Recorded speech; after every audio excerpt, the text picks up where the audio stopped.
ഞാനൊരു തീരുമാനമെടുത്താൽ അതിന് മാറ്റം ഉണ്ടാവില്ലെന്ന് എനിക്കറിയാമല്ലോ.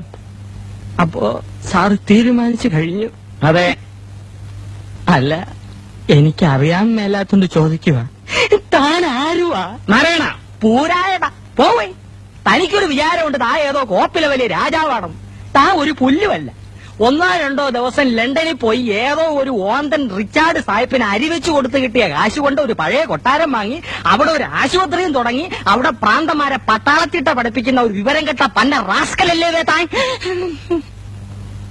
തന്നെ ഞാൻ 10 പറയണമെന്ന് വിചാരിക്കാൻ തുടങ്ങിയിട്ട് കാലം കുറയായി.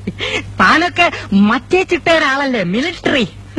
പക്ഷേ ഞങ്ങൾ ജോലിക്കാരെ ചിട്ട പഠിപ്പിക്കുന്നതിന് മുമ്പ് താൻ തന്റെ മോളെ നിലയ്ക്ക് നിർത്തണം. യൂക്കാലിപ്റ്റസ് മരത്തിനിടയിൽ പരസ്പരം കെട്ടിപ്പുണർന്ന് മരം ചുട്ടി ഓടുന്ന 2 യുവ മിഥുനങ്ങളെ ഞാൻ കണ്ട്.